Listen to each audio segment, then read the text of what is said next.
Hindi lang daw magastos ang pagdaan sa proseso ng annulment sa Pilipinas, mahigpit din daw ang batas tungkol sa basihan ng pagpapawalang bisa ng kasal. Pero ang Korte Suprema tila mas naging liberal kamakailan sa kanilang pananaw sa basihan na psychological incapacity. May news to go si Lala Roque. Ang 37 taong gulang na si May, araw-araw kumakayod, hindi lang para mabuhay, kundi para rin makaipon. Taong 2008 siya ikinasal, ang inakalang may makakatuwang. Ngayon, 3 taon nang hiwalay. Kaya ang lahat ng kanyang pangangailangan, siya rin ang pumupuno at gumagawa ng paraan. Kwento ni May, sinubukan pa nilang isalba ang kanilang relasyon pero mahirap na raw talaga. Mabuti siyang tao.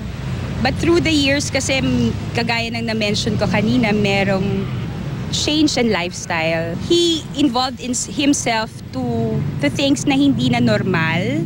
Ngayon, pinag-iisipan na raw niyang mag-file ng annulment. Kaso, ang problema, Napakamahal ng gagastusin. I think nagre-range ang annulment between 150 to 350. It's easy for society to accept na meron siyang iba. Pero sa babae, merong double standard. Imaginein mo kung magbabayad ka ng abogado sa 10 taon. Kaya ang cost malaki. Kasi milyon, aabutin ka ng milyon. Kasi 10 taon yan eh. Sa trial court pa lang, 2 to 3 years yan aabutin. Meron pa yan sa Court of Appeals and then Supreme Court pa. butas ng karayom daw ang daraanan kapag nag-file ng kasong annulment sa Pilipinas. Karaniwan daw nagiging ground ng pagfa-file ng annulment ang psychological incapacity. Pero hindi basta-basta napapatunayan ito. Yung pambababae, hindi siya ground sa pagpapawalang bisa ng kasal.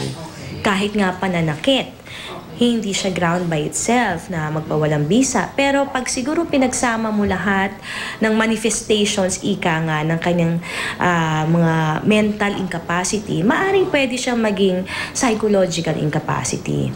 Pero kamakailan lang, tila lumambot ang Korte Suprema sa batas nito ukol sa ground na psychological incapacity. Masyado raw kasing mahigpit ang kasalukuyang batas. Pero giit ni Atty. De Vera, hindi ibig sabihin may nabago sa batas at hindi raw ibig sabihin ito'y posibleng magkaroon na ng divorce sa Pilipinas. Hindi na overturn tong pamantayan. Andyan pa rin ang guidelines na yan.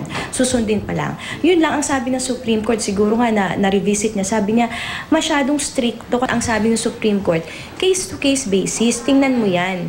At least maiintindihan ng mga tao na hindi lahat kailangan maging technical. Sana may isang mambabatas tayo na isulong na ang annulment ay maging mabilis.